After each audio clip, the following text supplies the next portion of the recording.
In the Spider-Man comics, TV shows, and movies, one villain stands out above the rest: Venom. When Venom came onto the scene, it was a different kind of bad guy, one that could attach itself to any character and change their personality. With the release of Tom Hardy's Venom movie, otherwise known as the movie without a Spider-Man, what better time is there to go through the most powerful versions of the character? Some of these results will surprise you. And while you're here, hit the subscribe button and click that bell to join our notification squad. It'll be the symbiotic relationship you never knew you needed. While Eddie Brock was the first of Spider-Man's foes to get his hands on the symbiotic suit, what stands out about his character is the fact that his alter ego is not too different from Peter Parker. Both worked in the field of journalism, but Eddie was unable to match Peter's success, especially after he fudged the story of a murder and blamed Spider-Man for the impact it had on his career. The symbiote went on to ruin his life and ruin his ex-wife's life as well, when she became She-Venom for a time. Still, he just couldn't quit the symbiote. And while he's been defeated many times, this OG Venom keeps coming back for more. Brock's Venom first appeared in the 1980s when the comics were making really interesting story choices, and this unpredictable and unstable villain took Spider-Man's storytelling to a whole new level. Red Hulk and Ghost Rider Venom is like that time that Paul McCartney and Michael Jackson wrote a song together. There's so much star power you just don't know whether the end result will be perfect or insanity. This combo came about in a storyline known as Circle of Four. Here, X-23 Agent Venom, Ghost Rider, and Red Hulk joined forces to fight the son of Satan, Blackheart. In one of those rare instances of double possession, Ghost Rider sent his spirit of vengeance into Red Hulk, the spirit of vengeance being the otherworldly force that makes Johnny Blaze into the flaming head that is Ghost Rider. And Agent Venom lends the symbiote onto Red Hulk. After returning from banishment in the underworld, this anti-Fantastic Four faced Blackheart for a rematch. The superpowered Red Hulk defeated Satan's spawn, and the symbiote was returned when Red Hulk was done with it.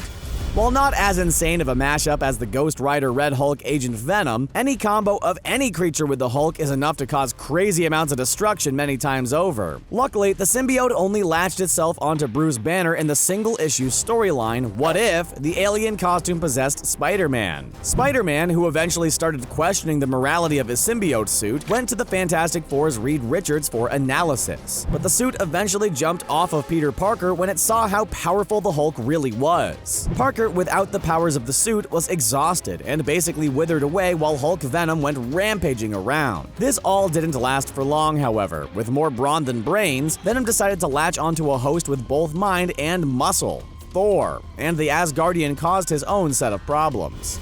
Following the smash that was Hulk Venom, Venom Thor was a different story. Well, it was part of the same storyline, but you get the picture. While the symbiote inhabited Hulk's body, Thor remained skeptical that Venom was doing what it said was wrong, helping Bruce deal with his uncontrollable Hulk issues. The symbiote revealed its true intentions and possessed Thor, but Odin's son used his mind to fight back. The two battled within Thor's body inside Mount Rushmore, of all places, while Black Bolt subdued Venom and Black Cat shot it with a sonic weapon that removed the symbiote from the Asgardian's body. In the Guardians of the Galaxy cartoon series, Thor is possessed by the symbiote while on Asgard, and Venom actually taints Asgard's world tree. It falls to Odin to disinfect Asgard.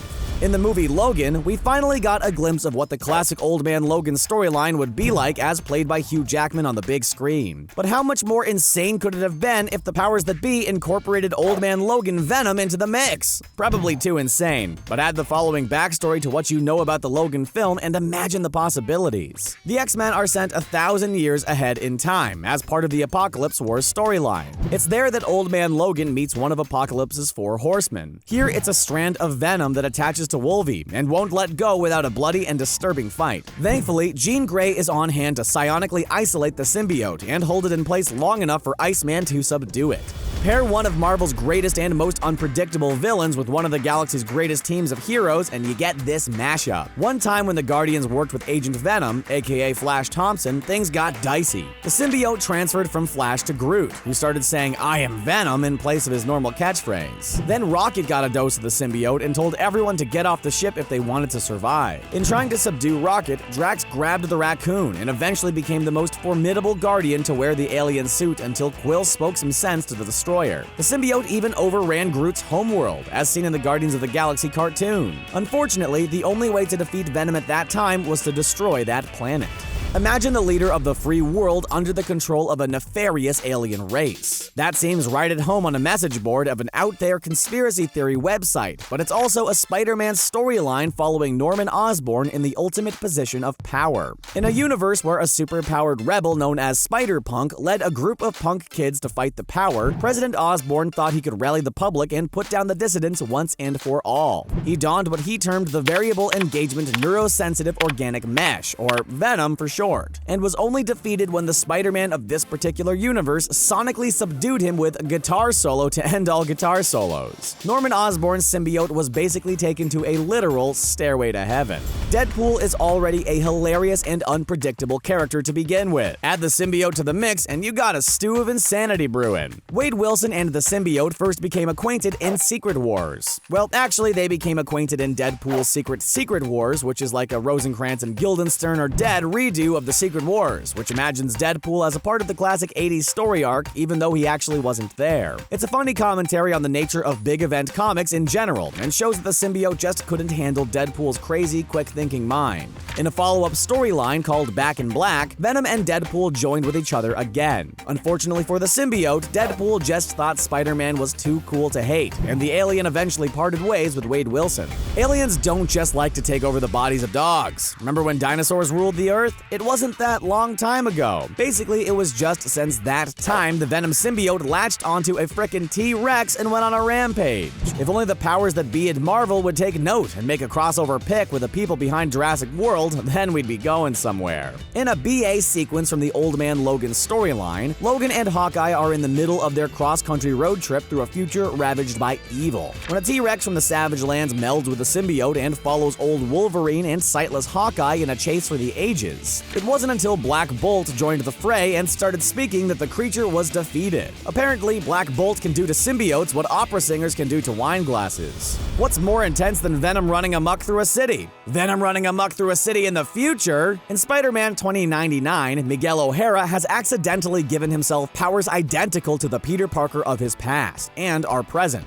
His enemy, Kron Stone, bonds with the symbiote and becomes a more powerful Venom than we're used to. With blood that burns through solid substances and saliva with similar qualities, he has the added abilities of a xenomorph from Aliens. Before Miguel was able to defeat Venom 2099, thanks to the having sound equipment focused on Kron and his suit, the villain was able to Dana, the woman that Miguel loved. After the battle, Miguel showed mercy by sparing Kron's life. He did, however, lock Kron away in a tube for a while, which we guess is some form of future justice. Okay, so this storyline might seem a little outlandish for Netflix's defenders, but maybe once they run out of ideas, they can throw Punisher Venom into the mix. A unique issue featured Frank Castle entering the church where Eddie Brock first met the symbiote. Once the Punisher bonded with the Venom, Frank Castle was able to avenge the death of his family in an even more brutal fashion than normal. He produced an organic gun with his symbiotic suit, and he even bit off half of another character's head. Frank did have one line of contention with the symbiote, however, and that was he refused to kill Spider-Man. Frank eventually fought back against the creature and came to the agreement that he'd allow the symbiote to sadistically enjoy the Punisher's violent tendencies, but they would spare Peter Parker's life. Scorpion is a less supernatural villain than Venom, but when their forces combine, Mac Gargan is a force to be reckoned with. While Eddie Brock had some internal struggles and debates over whether whatever he was doing right, Mac Gargan didn't have that same self-doubt. Brock sold the symbiote suit to Gargan and the killer went hog wild. He learned of Spider-Man's true identity and eventually kidnapped Aunt May as a part of a master plan that thankfully never came to fruition. Luckily for Aunt May, she wasn't added to Gargan's list of victims. Once in the symbiote suit, Mac Gargan's Venom would go so far as to eat his victims, and the guy enjoyed every chomp. It was this kind of pure evil that elevated the Scorpion from just your average villain and into a literal monster. Maniac's alter ego, Lee Prince, wanted to work his way up the criminal underworld of New York City. The guy was originally an Army Ranger, and although he shared the military experience of another famous fictional mobster, he didn't follow the same path of, say, Michael Corleone. Price's career eventually grew literally rather than figuratively with the symbiote. He became an actual giant. But first, he ran off with a symbiote that had been bonded to Flash Thompson Thompson's pal Mania and decided to seize power in NYC's seedy underbelly. Rather than one of those characters who tries to join the symbiote for what they consider to be some kind of greater good, Bryce was one of those bad guys who just got badder with the symbiote. Thankfully, a mashup of Peter Parker, Black Cat, Anti-Venom, and Venom took him down. Although Flash Thompson bullied Peter Parker throughout their younger years, Thompson became a fan of Spider-Man. He also eventually reconciled with Peter too. Flash eventually went off to war and returned after a tragic military event that caused him to lose both his legs. A government program gave him the symbiote in exchange for his participation in covert missions, and he became a dark and modern kind of Captain America. The symbiote gave Flash the ability to walk again, and he became addicted to its powers. But after returning with the symbiote to its own planet, he became an agent of the cosmos, and the guy's now a widely traveled Universal Defender. Add his membership to the Secret Avengers to this list, and Flash Thompson's racked up a resume that even rivals Peter Parker's. Who knew school bullies could turn their lives around like this?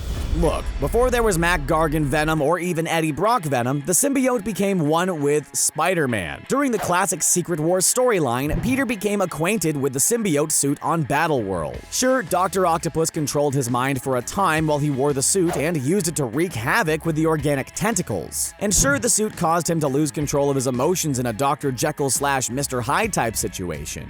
But it enhanced his already super abilities and allowed him to have unlimited web-slinging capabilities. While he eventually had to fight the suit for his own life, Peter at least got to enjoy its added benefits for a time.